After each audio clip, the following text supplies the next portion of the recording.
Previously on Mark Reacts to the History of Power Rangers. For those wondering, yes, I will continue with these History of Power Rangers reaction videos.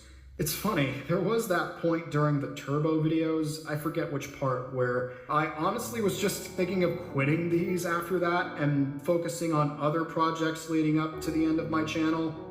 But after watching the In Space videos, I decided to just see this whole experiment of mine to the planned end. But with that being said, I do want to take a short break from this. Well, I guess 2 years is long enough. I'm alive. I'm back. Once again, here to react to Linkara's The History of Power Rangers. I know it's been a while since I did the last one. It's been, what, almost 2 years? And I am genuinely sorry about that. A lot of stuff's been getting in the way. In fact, if you want, you can skip to this part of the video right here when I just go straight into the reaction. But otherwise, let me just kind of briefly go over what took me so long.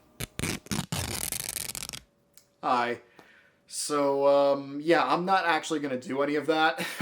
At least not in this video necessarily. But I do want to state that this new batch of History of Power Rangers reaction videos will be a little different than the ones I made before. Like, for example, I might give some context as to whichever season Lewis will be talking about, as well as my own experience with it, the year in which that season came out, and so on.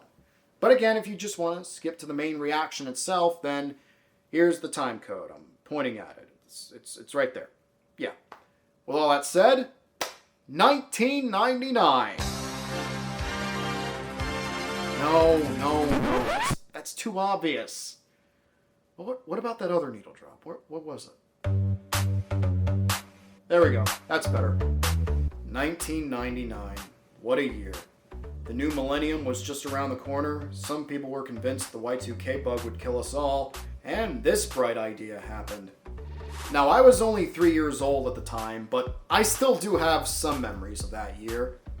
Many film fans consider 1999 to be the greatest year for movies in history, and it's not hard to see why. I mean, just look at all these classics. Look at them. I don't need to list them all off. You know them. You love them. TV-wise, there were definitely a few beloved shows that began that year. Hell, 4 of these are still being made to this day. Speaking of TV, this of course brings us back to Power Rangers.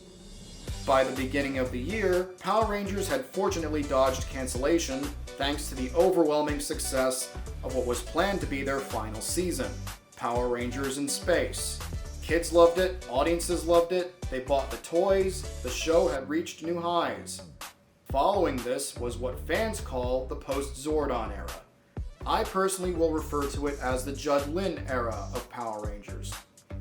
Mainly because I'm a Doctor Who fan and we always tend to separate things by eras. You know, the Russell T Davies era, the Stephen Moffat era, the Chris Chibnall era, the second Russell T Davies era. You get the point. Now, it technically started with the back half of Turbo and really took shape within Space, but it's from here on for these next 3 years that the Judd Lynn era takes full effect. It's from here that the show will shed its identity of Saved by the Bell meets Voltron, and it goes into more noticeably mature and earnestly serious territory. Sure, some of the end results might come off as melodramatic and soap opera-esque, but there was a noticeable effort by the show's production team to be more adventurous. They wanted to explore new themes, have more interesting, well-rounded characters, and take more narrative chances that they wouldn't have done in the early Mighty Morphin days. They didn't want this to just simply be a half-hour toy commercial. They knew that in order for the show to avoid getting canceled, they had to try new things. Otherwise, the audience would get tired of the same old, and switch over to Kids WB to watch Pokemon, which I think they kind of did anyway, but I digress. Personally, I do remember seeing a couple episodes of Lost Galaxy when the early years of Power Rangers were being rerun on ABC Family. And I even watched a good chunk of it when those seasons were put on Netflix in 2013. But it was during the past 2 years that I did watch the full Lost Galaxy season. In the time between the last one of these that I did and now, full episodes of almost every season of Power Rangers from 1993 to, I think, 2016. Yeah, 2016. They've all been uploaded to the official Power Rangers YouTube channel. I do appreciate that they did this because it now means that these seasons are more accessible to watch than ever before. And they're also available to watch on Pluto TV as well.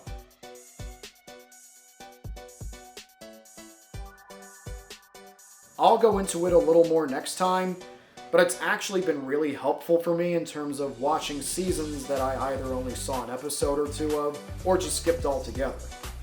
Anywho, for the sake of my voice and to wrap up this way too long prologue, I did watch the full season of Lost Galaxy months prior to recording this reaction video, so that's why I perk up on certain moments when Lewis mentions something.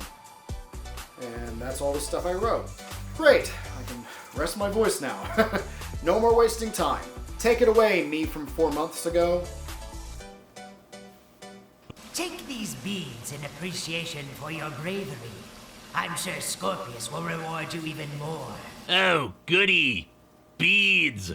I was hoping for power, wealth, or maybe some sort of fancy title, but yeah, I guess beads will do just fine after I helped you acquire this powerful energy source. I mean, with beads, I can wear them. I wonder if Lothor's hiring. Welcome, my friends, to Power Rangers Lost Galaxy. Go, go, Power Rangers! And we're back, baby.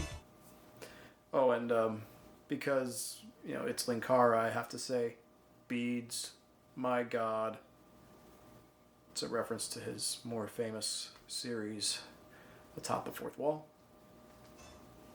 This was the point in the franchise where, for me personally, things started to change. As a kid, I had begun to stop watching Power Rangers during Turbo because of a combination of two things. One, I was so utterly bored by and contemptuous of the season, what with the cast changeover, the Cars theme not being of any interest, and just what I felt were boring stories at the time. And two, well, I was aging out of the target demographic anyway. One of the reasons why kids' shows tend to not last longer than a few years is because the people it's made for, little kids, grow up, and if you have a continuing story, it's harder for a new generation to come along and replace them. It's actually easier these days to keep kids watching longer thanks to streaming services offering the whole show for them, but it's still the exception rather than the rule. Kids move on to other properties, don't have the same attachment to what came before. The fact that it was back to new episodes every Saturday as opposed to releasing them on weekdays was also a pain. This was before I had TiVo and I was growing out of waking up early on Saturday mornings to watch TV. InSpace brought me back to the franchise and got me excited about it all again, so when they announced Lost Galaxy, I was naturally going to keep watching.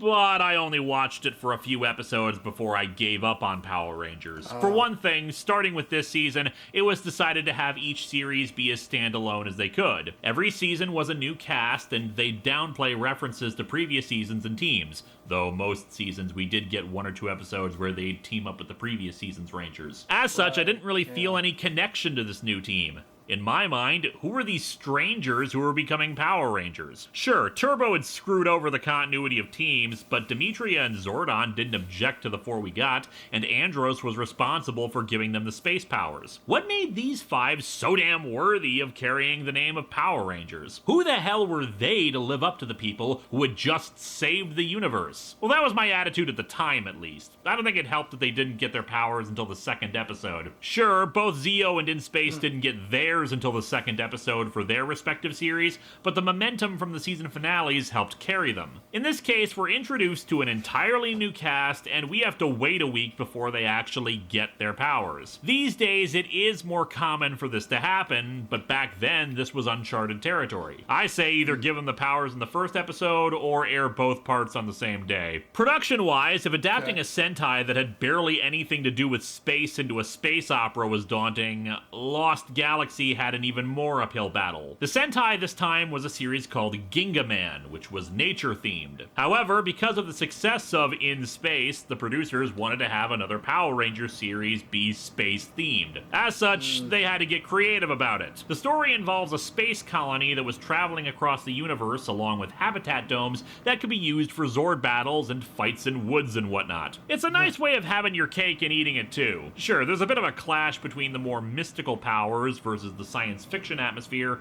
but that instead allows for character themes and development to be the focus. While technically this season is a standalone one with a new cast that will be leaving after its run is up, it is still considered by some to be part of the Zordon era, despite the lack of Zordon. And it's easy to see why. Not only do we get some familiar elements like a few characters making appearances from the previous season, those same elements and characters establish that this is a post-Countdown to Destruction world, where things have developed. It's a whole new ballgame with new technologies and a new culture, one that future seasons would pretty much ignore for the sake of establishing a new status quo, but let's not dwell on that. We begin with Quasar Quest.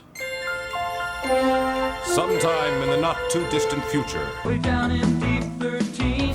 We open on an alien world where an old dude is expositing about the 5 Quasar sabers that have been embedded in the rocks for 3,000 years. There they'll remain until 5 people with attitude worthy of them can pull them from the rocks and transform into warriors for great justice. It's a nice nod to Arthurian lore with the sword and the stone, and I'm a fan of that stuff, so I'm already into this. Well, it's not like this is gonna bring up King Arthur or anything like that. Chivalry, knightly fealty to a leader, and honorable combat are recurring motifs in this season. A ceremony begins where some beefy guys and at least one woman try to pull them out, but none are successful. They're interrupted by an attack by the foot soldiers this season, called Stingwingers. They're led by a being called Furio, who looks like he has a lemon that melted on his head. As the crowd disperses, he tries to pull out one of the sabers, but it goes about as well as you'd expect. The theme song is okay. I don't think it comes off quite as epic as other themes. It feels like there are less lyrics than previous seasons, and it just doesn't have that same addictive quality that previous seasons have had. I think the problem is that the lyrics don't really feel like they're telling us anything about the show. Consider, the original Go-Go Power Rangers was a full song with 2 verses,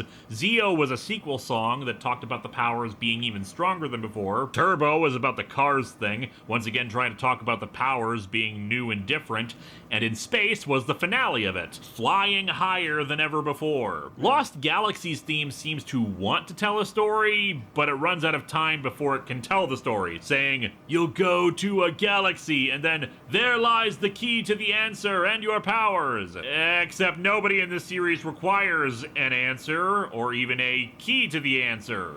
Again, it's not bad at all, but I just don't think it's their best. There lies a key to the answer and the powers you will know. Power Rangers. Anyway, we cut to the massive space colony Terra Venture, where we're introduced to a few characters very quickly. The leader of the colony, Commander Stanton, head security officer Mike Corbett, and a scientist for the colony named Kendrix Morgan. Terra Venture is set to leave Earth in search of a new world.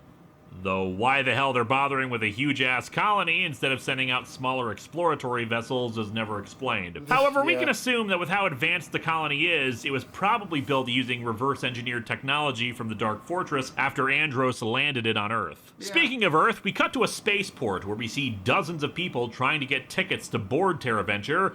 And of course, who should we see but Professor Phenomenus and Bulk? Bulk wonders if they're forgetting something, and we cut to Skull in bed with earmuffs on as his alarm goes off. Also, he's wearing lipstick while he sleeps for some reason. Jason Narvi, who played Skull, was leaving the show to go to college, and since then has become a teacher, but Bulk and Phenomenus signed on for one more season. Kind of, we'll get into it later. As such, there won't be very much, if any, analysis of their character development this season, since Bulk and Skull worked better as a pair, and really their characters capped off their run last time at the height of awesomeness. Though it does bug me that they just forgot Skull. Fortunately, unlike the early seasons, having the characters around for only one season from here on out means that we actually get character development and change for the Rangers, as opposed to mostly being bland goody-goods. We meet Leo, Mike's brother, as he's tossed out of the spaceport for not having a passport to Terra Venture. One wonders why the hell the families of those serving on Terra Venture aren't coming with them, since Stanton makes it clear that they're not coming back to Earth. Take a good long look. Odds are you'll never see her again. Leo fights off a that guy, Mike, he actually looks like an actual person named Mike that I know.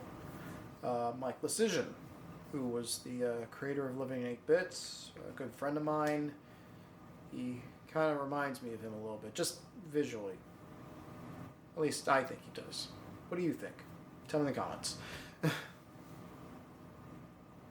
Group of muggers who try to steal an old lady's passport, tricking them into thinking they got it. When she says that Terra Venture needs people like him, he decides to sneak onto the last shuttle headed for the colony. Leo is spotted by security and he has to make a run for it, colliding right into Kendricks and Terra Venture's communications officer, Kai Chen. Kendricks covers for him for a moment as he steals a military uniform to try to blend in. Turns out the military uniforms are actually the mobile infantry armor from Starship Troopers. Yeah. Those costumes ended up in a lot of other sci-fi movies, either repainted or just used outright like here. Then again, Yeah, the villains pretty for the much. season are insects, so I guess it's fitting. Anyway, he's accidentally roped into a training The only good Stingwinger is a dead Stingwinger. exercise on the moon, which, as we've established, has regular gravity and a breathable atmosphere. Also, since this is a training exercise with live ammunition and explosives, naturally, they take off their helmets. Yet in Starship Troopers, when that happened, someone got a bullet in their brain. But hey, remember kids, service as a Power Ranger guarantees citizenship. Mike runs into the group and reveals to Kendricks and Kai that Leo is his brother. Back on the alien world called Miranoi, one of the natives named Maya is on the run from the Stingwingers. Somehow, the laser eyes from the Stingwingers open up a plot hole that sends Maya to the moon. The Stingwingers come through as well, but the four fight them off. Maya explains about Furio attacking and they all decide to go, except for Kai, who's actually being rather sensible. They have no idea what's on the other side of the portal, and Terra Venture won't wait for them. Mike also doesn't want Leo to go, but he runs through anyway, ending the first part of the episode. Kai, remembering the words of the captain, Remember,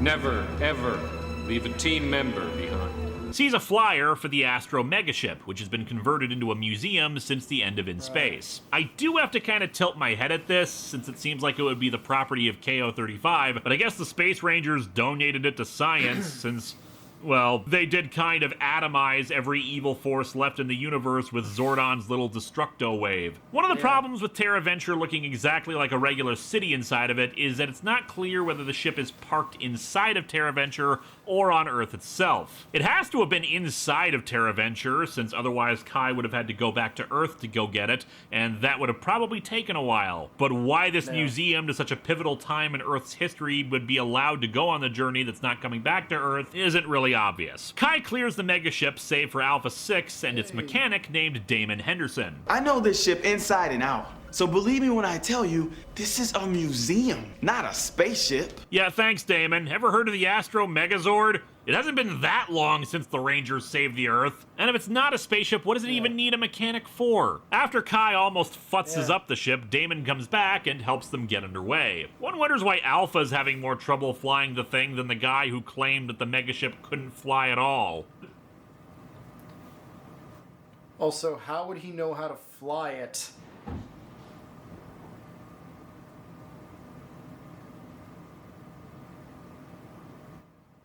Sorry, I thought I heard something.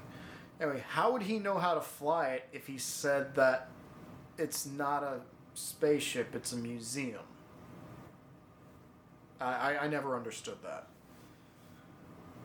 There's also somehow another portal in space that leads the megaship to Miranoi, and Kai just knows that's there, I guess. Furio threatens the old sage who is expositing about the Quasar Sabers, but he responds with bad acting. You'll never release them.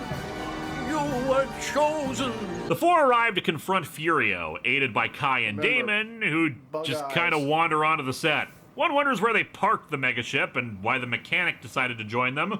The six put up a good fight, but they're obviously outgunned by Furio and the Stingwingers. Mike, when cornered at the Quasar Sabers, pulls one out and knocks Furio back. Everyone but Leo takes a saber, much to the shock of the planet's inhabitants. Furio uses his powers to turn everyone around them into a Photoshop filter. Turn them to stone. As the Rangers flee, Mike falls into a crevice that Furio creates. Leo tries to pull him up, but Mike hands him the Quasar Saber instead. He gets off some parting words before falling into the crevice, which closes up somehow.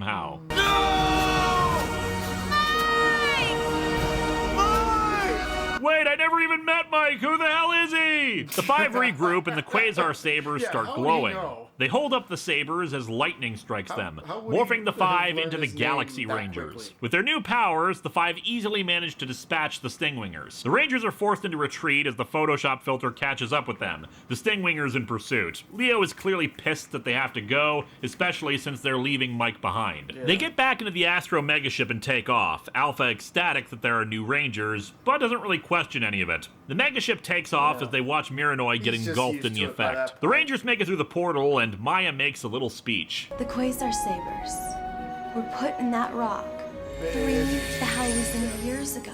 We've been given an unbelievable opportunity and responsibility to be Power Rangers. However, Leo's still sad because of the loss of Mike. Plus, it doesn't help that it's clear that the Quasar Saber wasn't meant for him. The Astro Megaship lands back on Terra Venture, apparently no one noticing the hangar bay opening or shutting whenever the ship travels, as it begins its quest for a new world. Back with Furio, he reports to his leader, Scorpius, whose ship travels through the portal in pursuit of the Rangers. Quasar Quest is pretty strong, establishing Leo's characterization as headstrong and impulsive, and setting up minor bits of characterization for the rest. Kendrix's sweet and caring nature, as well as her intelligence, since she's a scientist, Kai's desire to play by the rules until his teammates are in danger, Damon's mechanical knowledge, and Maya's ancient knowledge of the Quasar Sabers. There are a number of holes in the story, from the inexplicable portals that are now everywhere, to who these new villains are, since all evil forces in the universe were supposed to have been wiped out, but they don't hurt the story that much. Like in Space, there's no mentor, but we get to see traits from each person that show that they're worthy to be Rangers. Save for Damon, but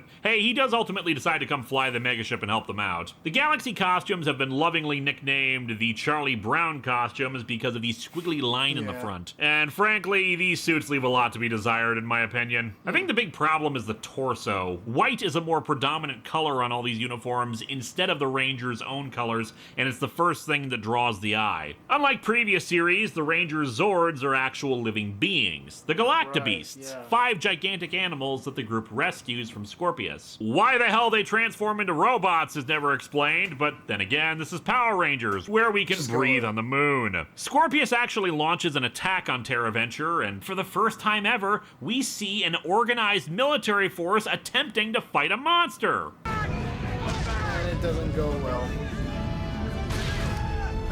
Huh. Guess that explains why they always expect the Rangers to do it for them. Pretty much. Something that does bug me about the seasons, starting with In Space, and especially here, is how they stopped using Ron Wasserman's music or any other tunes with actual lyrics during the fight scenes. According to Wasserman, after he had left Saban in 1995, he did some occasional work for the show, but apparently over time, the newer composers didn't want him around because they kept getting their work compared to him, which, yeah, that's gotta be frustrating. But it is a shame since, well, his music is that good. The MIDI synth chord stuff didn't exactly set the world on fire in Power Rangers in Space, but it went with them attempting something different, and they still had a few tunes to call on, and at times it was actually pretty good, especially in Countdown to Destruction. Watching a fight in Lost Galaxy, though, it doesn't have quite the same impact, and it feels like it's a completely different sort of show, which I suppose it is at this point. I will say this: it at least gives this season and further seasons after this an identity, as opposed like its own separate identity, as opposed to what we had gotten so far with like the Zordon era of Mighty Morphin all the way up to, I guess, Turbo. So yeah, I actually like it quite a bit, and it's weird. They've never released any of this music on CD, or it's not available to listen to or stream anywhere. Like none of the music from like the Judd Lynn era of Power Rangers is available to listen to at all, and that's a shame because there are some really good tracks in there that I would love to listen to, but oh well.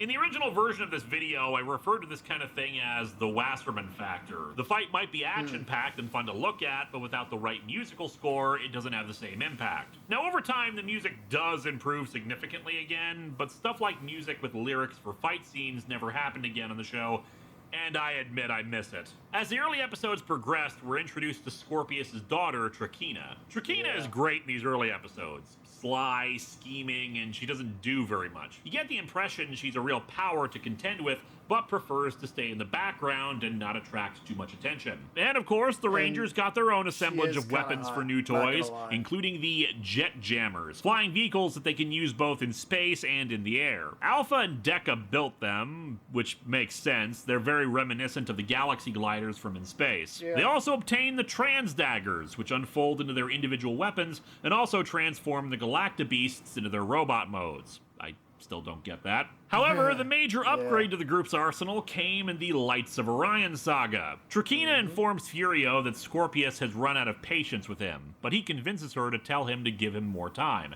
since he's discovered the location of the Lights of Orion, an extraordinary energy source. They can't gain entrance to the cave where the lights are because they weren't chosen, but Furio says that he knows who was chosen. After an encounter with the Rangers, Furio reveals that he still has Mike, who's alive. Leo chases after them, and the others catch up, stopping him before he rushes in on his own. While they provide a distraction, Leo goes in and grabs Mike, who explains about the Lights of Orion and that they have to get them before Furio does. It's a trap! Yeah, it's an obvious Yeah, it's a trap, trap. but it does play to Leo's character growth. He's rash, emotional, and impulsive. He doesn't think before he does something, and, as a result, makes ton of obvious mistakes. Leo gets inside the cave and to the lights, but Mike knocks him down and takes the lights, revealing himself to be a monster in disguise. Though I've gotta say, I was shocked when I heard the monster's voice. Yeah, I know. Robert Axelrod, who voiced Lord Zed, also did the voices on numerous monsters, as well as Finster, but doing the Zed laugh for someone who isn't Zed, it's rather disappointing. Furio manages to get the box with the lights in it, but when he opens it up, it's empty. Furio is granted one last chance thanks to Trakina's intervention, though why she intervenes on his behalf, I'm not sure. And of course, in truly bad writing fashion, Furio is given multiple chances, despite that whole one last chance thing. Apparently behind the scenes, the Lights of Orion saga was a nightmare. Production was behind schedule, and one episode hadn't even finished shooting a few days before it was set to air. Scripts were frequently rewritten or hadn't gone past a first draft before shooting began, and as a result, not everything made much sense. And again, it already doesn't make much sense, since what the hell are these legendary lights doing on Terra Venture? I doubt they completely cut out a section of the Earth that happened to have the Cave of the Lights of Orion in them and just dropped it into Terra Venture. The colony might have had dirt and forests planted within it, but it's not like they just took a cave and shoved it in a dome. At the end of a filler episode of the saga, Scorpius finally has enough and tries to destroy Furio. He escapes, conveniently locating the Lights of Orion in a cave he retreats to. Really sends a bad message to future managers. Motivate your employees to complete their tasks by threatening to murder them. It gets results. Leo happens upon the cave and the two fight, Furio self-destructing to try to kill him. Can't say I'm gonna miss Furio either. He was like a low-rent Goldar, and Goldar at least had a certain charm to him. Leo is rescued by a mysterious man in armor known as the Magna Defender. For some reason, Leo is at first under the impression that the Magna Defender is Mike. He is pretty badass, with a fully armored look as well as a gun that becomes a sword, and as I've established, guns that become swords are awesome. The Magna Defender also was apparently involved in the conflict 3,000 years ago when the Quasar Sabers were originally put in the rocks. The character filled the 6th Ranger slot, despite the speculation among fans about whether or not he counts as an actual Ranger, since he's not in spandex and he doesn't have Ranger in his name, though later he does have a morpher. I will say that I don't consider him a Ranger because of the lack of Ranger in his name, plus how different his design is from the others of the team. Aspects that will be my go-to definition for future characters like him. Plus, since Masked Rider is a part of Power Rangers canon, we can probably say there's precedent for morphing not being a necessity for Ranger status. That one can change forms without being specifically tied to the team's powers. Unlike previous 6th Rangers though, he's completely in... Speaking of Masked Rider, I came across one of the episodes of that show on YouTube, and it's not a good show. It's not a good show at all. The theme song is almost great. When I say almost, I mean that if they only took out, the one guy saying the title, Masked Rider, Masked Rider, then it would actually be really cool. Because, like, other than that, like, the instrumental for the theme of that show is amazing. Like, if they just took that bit out, more people would be talking about it. But, oh well. Back to this. Dependent and wants nothing to do with them, also caring nothing for innocent lives. Why do you want the lights of Orion? I have my reasons. And we actually find out that it's because Scorpius killed his son back in the original conflict 3,000 years ago. Damn, this is the first time in the series we had an on-screen child death. He's also got his own Zord, the Toro Zord, that he actually grows and merges with for fights. Anyway, Trakina sadly became a bit more annoying, simply wanting to leave her father's ship. Now, I don't mind that as a character motivation, but she was so much more sly when she first appeared, and as time goes on, her behavior sadly degenerated into near Divatox levels of whininess. As the Lights of Orion saga came to a close, the Magna Defender started to collapse in pain for an unknown reason. The saga finally ends with the Lights coming to the Rangers and giving them enhanced weapons and upgrades to the Quasar Sabers. The saga itself was pretty dull, mostly filler episodes, saved only by the Magna Defender bits and the excitement that comes once the Lights actually come to the Rangers, as brief a sequence as it is. There was a subplot going on with the next general after Furio named Trecheron, but it's not really significant. What was of note about it is that it brought up the idea that despite the forces of evil rejecting goodness, Red Ranger, you stand for everything I hate. Goodness, honesty, decency. that the forces still exhibited loyalty and honor to their leaders. Considering the guy's name is Trecheron, you wouldn't really expect him to be super loyal, but he is, and his monsters in particular are all honored to work for him and be especially loyal to him, sometimes exhibiting horror that he's harmed. After an incident where Leo saves the Magna Defender, despite the Defender trying to destroy the mountain dome of Terra Venture in an effort to destroy Scorpius, we learned that when Mike fell into the crevice, the Magna Defender found him, and, weakened after 3,000 years, took hold of Mike's spirit so he could survive. However, the bonding isn't stable, and it's tearing him apart. He says that the only way Mike will survive is if Leo destroys him. Leo refuses to destroy the Magna Defender, even though he's insisting on it. Eventually, the Magna Defender sacrifices himself to stop the damage he had wrought on the Mountain Dome, saving Terra Venture and setting Mike free. With Mike back, Leo's character underwent a shift. Partially, it was inspired due to the fact that it was Mike who originally pulled the saber out, not him. Once he got that confidence boost, he wasn't as impulsive as before. The Magna Defender's powers passed on to Mike, which, as I said, he changed by using a morpher, though that begs a question of whether the original Magna Defender had a form outside of his armored look. The Magna Defender morpher is kinda confusing, since you have to pull out the key for it on one side and then plug it into the other side. It's kinda reminiscent of the Zeonizers, but it's just odd that you have to pull out the one section first. Speaking of, the Galaxy morphers are kinda disappointing. They just tap them and they morph.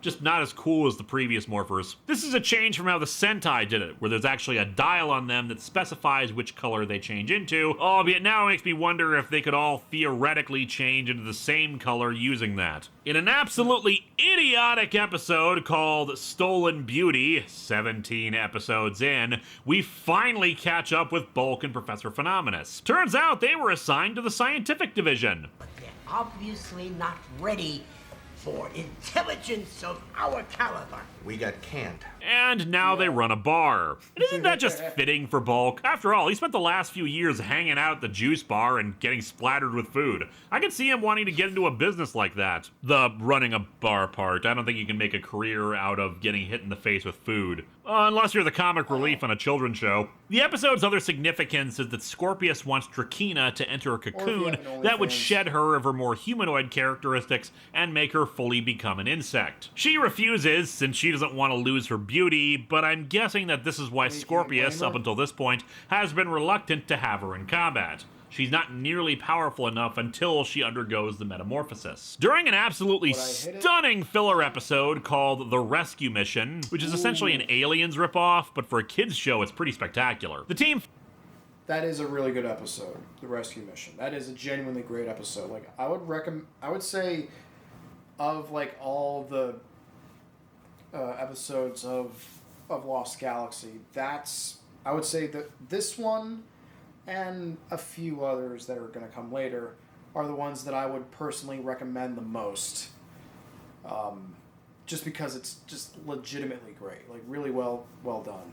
Really well done. Finds an ancient book on a derelict ship clutched in the hands of its dead captain. The story continues in The Lost Galactabeasts. While Trakina is away, a new general finds his way onto Scorpius' ship, Deviat. He strives to prove himself to Scorpius, hoping to enter the cocoon as the new second-in-command by unleashing 3 Zords that he has control over. So I guess the cocoon isn't locked specifically to Trakina. It's some kind of method of upgrading someone using insectoid characteristics. It's just it would discard some of the more humanoid parts of her as a result. While analyzing the book they found, Kendricks discovers a section that features the Galactabeasts, as well as a broken off part that includes 3 more Galactabeasts. Deviat is a badass and manages to beat up Damon and Kai and take them to another planet. Using remote control collars, he has the 2 fight each other, draining the energy they expend in fighting to power his Zords. This brings up a question commonly asked about the show. Why do sparks always blast out of the Rangers when they get hit or they hit something? From a meta perspective, it's just less violent to have sparks than blood fly when slashing at things with swords and guns. But in universe, my personal theory is that anytime their suits are struck,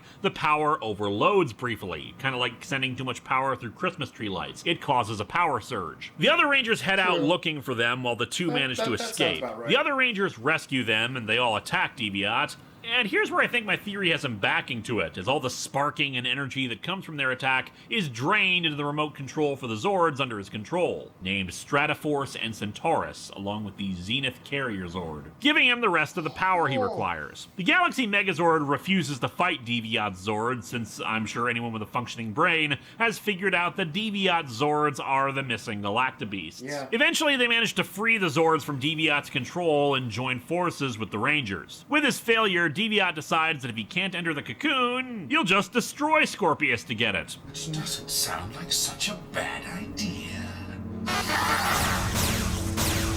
I guess that's one way of saying take this job and shove it. Maybe his true calling was actually in pest control. Deviat tricks Scorpius into believing that the Rangers are holding Trakina hostage. Enraged at the prospect of the Rangers taking her, Scorpius decides to finally just destroy the Rangers himself. Fine. I'll do it myself.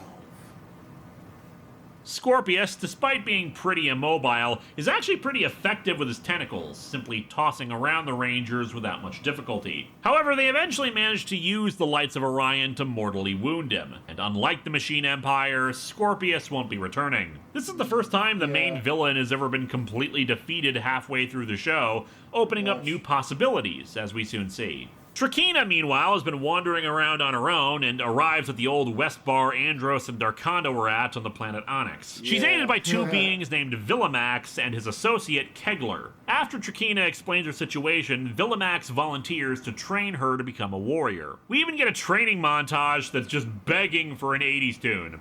As such, I shall supply one.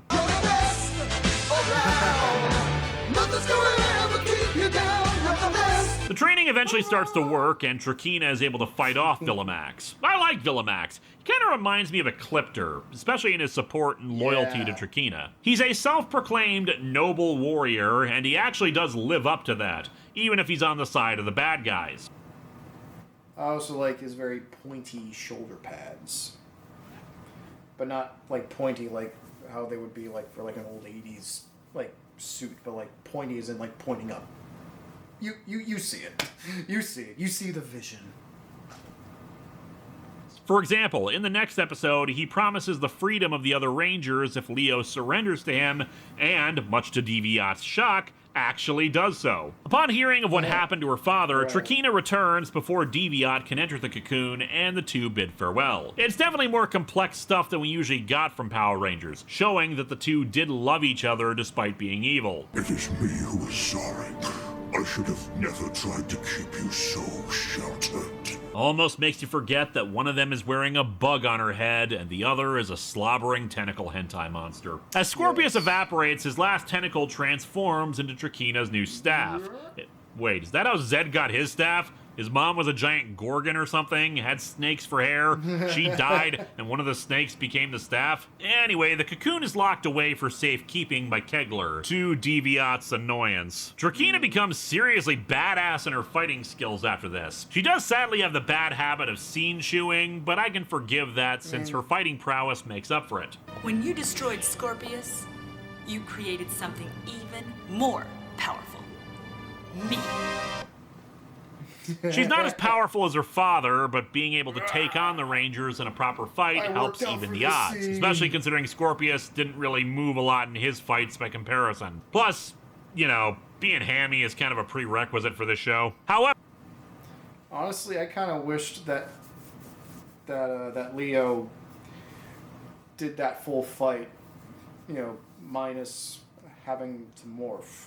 You know, it's like, hey, he got in shape for that, so he might as well continue to show it off.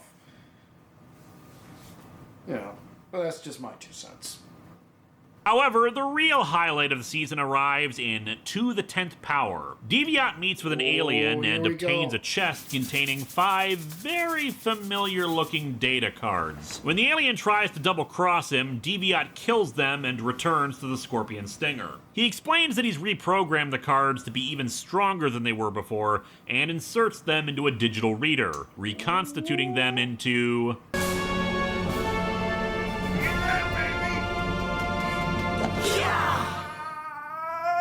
Back on the alien world, another familiar-looking robed figure finds the remains of the alien and the empty box. The Psychos at first have no desire to work for Trakina, their obsessive need to fight their respective rangers sticking with them. However, Trakina helps keep them in line with devices attached to their arms that cause pain if they disobey. The Psychos get to work kidnapping 4 of the 5 rangers while in their civilian identities pretty easily. Pink and Blue do face their counterparts with an actual fight, but it really highlights the strength difference. Kai just getting tossed around and Kendrick's beaten up. Oh man, look how much damage this fight is doing to the empty box factory. Leo faces off against Psycho Red and does... Oh, don't you talk about my boxes. I like boxes. Managed to morph, but Psycho Red is too much for him, even forcing him to demorph during the fight. However, the figure in the cloak arrives and rescues Leo, shooting Psycho Red with a familiar-looking blaster. After they get away, the cloaked figure takes off his hood, revealing Legolas! Andros, I was there. The day you and the Rangers saved the Earth. Really? To the 10th Power is the first of the annual Ranger team-ups. With each season being mostly standalone from now on, getting to see the past team creates both a sense of continuity as well as an informal acknowledgement that these Rangers are worthy of being Rangers, even if it's usually 3/4 of the way through the season, so by that point they probably already have proven themselves. Some seasons, for one reason or another, didn't have team-ups, but when they did happen, it was cool to see 2 teams together, even if the episode itself wasn't very good. The 2 head to the megaship, Andros reuniting with Alpha. They locate the Rangers, and Andros goes into the Power Vault, where he and the other Rangers kept their morphers. Never thought I'd be needing this again. Yeah, it seems like Zordon was kind of talking out of his, well, I was going to say ass, but giant floating head. Anyway, talking out of his nostrils when he said all evil in the universe would be destroyed. The 2 leave the Psychos outside while Mike sneaks in and frees the other Rangers. Meanwhile, back on the megaship, the Power Vault reopens and the other morphers are taken. The Galaxy Rangers are cornered by the Psychos until the arrival of some old friends.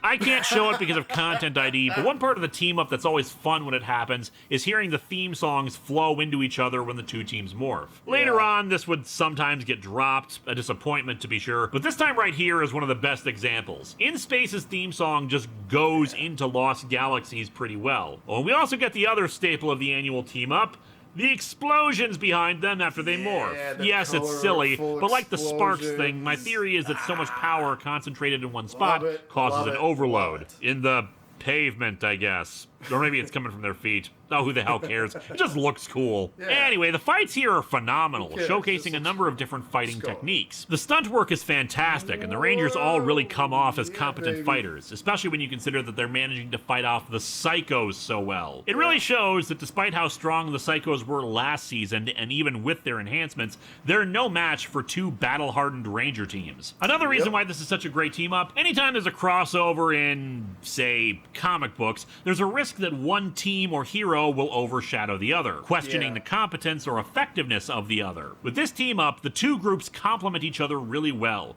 working together really effectively, and the individual fights with the villains show how in sync the two teams are. Just amazingly good fight choreography. Also, Zane isn't around for some reason, probably just making out with Corone somewhere. Using the Lights of Orion and the Space Rangers' weapons, they appear to destroy the Psychos. Turns out Alpha was the one to call in the others, and given what we see next episode, it's probable that they used the Nasada shuttle in order to reach Terraventure, though it is kind of a big plot hole about how fast the thing needs to be to catch up with the colony. The Space Rangers decide to stick around and get a tour of Terraventure, though they do say they need to head back to Earth. Why exactly is never said, though it's likely that the farther they get from Earth, the harder it'll be to return. I do wish the group had said hi to Bulk during this. After all, he knows they're Rangers, and it would have given him a fun and funny moment too, instead of not seeing him again for a long while after this. However, amidst the remains of the Psychos and the rubble, Psycho Pink crawls out, Deviat taking her to heal her injuries. It's immediately followed up by The Power of Pink, wherein Psycho Pink rips off the control device on her arm, saying she only cares about destroying the Pink Ranger and not any of the others. She tries to kill Trakina, but Villamax saves her with one quick move of his sword. She runs off, Trakina deciding to let her go and do some damage. Psycho Pink, using the same kind of possession ability that we saw with Psycho Yellow last season, travels along Terraventure's computer network until she ends up in Kendrix's computer. Kendrix has used the Galaxy Book to locate an ancient sword weapon before Psycho Pink reaches out of the computer and drains some of Kendrix's mind like last season. Kendrix and Cassie chase after her as she leaves Terraventure, heading for the planet where the sword is located. They contact the other Rangers, but a group of Stingwingers comes in to distract them and keep them from helping. Psycho Pink finds the sword embedded in stone like the Quasar Sabers and is able to pull it out, fighting the two Pink Rangers. The sword grows larger with every blow, so I guess you have an explanation for why Cloud Sword in Final Fantasy VII is so friggin' huge. Cassie is forced to power down and her morpher gets separated from her. Psycho Pink smashes the morpher, draining the power from it and creating an energy cyclone originating from it. Damn, the Space Ranger powers have a lot of juice running through them. In future seasons when morphers get smashed, they just break. This thing causes natural disasters. Psycho Pink reverts to her monster form as she gains more energy, the cloud growing tall enough to affect Terraventure. Cassie is weakened thanks to her damaged morpher, and Psycho Pink grows giant-sized, the Galaxy Megazord arriving to stop her. The Space Rangers form the Astro Megazord to help. As I said, I think the Space Rangers took the shuttle to get to Terraventure, which would explain why the Galaxy Rangers never tried to form the Astro Megazord before. Without the shuttle, the thing doesn't work. It is really cool seeing both Megazords together in that. It was really neat seeing that. You don't get that anymore. You know, it ain't as good as it used to be. All these young whippersnappers with their furious cosmic rangers or whatever. The bad joke. Bad joke. I'm stopping that right now. It's not exactly a long knockout brawl, but it's nice to see the two Megazords working together in American footage. They defeat Psycho Pink, but the Cyclone is still going. With Cassie continually in pain, Kendrix takes out her Quasar Saber and goes into the Energy Cyclone, despite it continually harming and blasting her. Kendrix finally reaches the Morpher in the eye of the Cyclone. You know, I'm tired of this false drama. Everyone telling her to get out of there and all that. We all know what's gonna happen. She's gonna destroy the sword, and we'll see her fine just a minute later. They'll talk about friendship, and then... I'm okay. His reaction. I'll always be here. So, yeah. Kendrix is dead. Didn't call that one. Cassie's morpher repairs itself, and the two groups say farewell. Kendrix's Quasar Saber flying off to parts unknown. Not gonna lie, rewatching that episode again, I mean, I had forgotten that it was going to happen, and when it did, like, oh my god, it actually did hit me emotionally. Like, I really like Kendrix as a character. I really liked her character quite a bit. Okay, so funny story. Literally just like 5 seconds after I said that, I looked at the camera and noticed that the battery was just about to die. So I had to take the battery out and charge it. Usually that takes about a couple hours to do so. And it was pretty late at night, so I was like, whatever. I'll just film part 2 in the morning. So yeah, but hey, part 2 will be coming your way very, very soon. I want to thank everyone for waiting for these. I really do appreciate it. Your support, again, your support is very much appreciated. It really is. And as always, if you like what you saw here, feel free to click that thumbs up button. It helps me quite a bit. And if you haven't done so already, please do subscribe.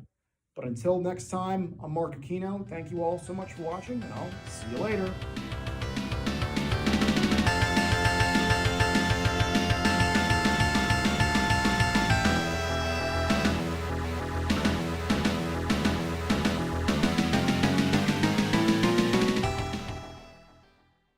Don't forget to click below to subscribe to the official Mark Aquino YouTube channel.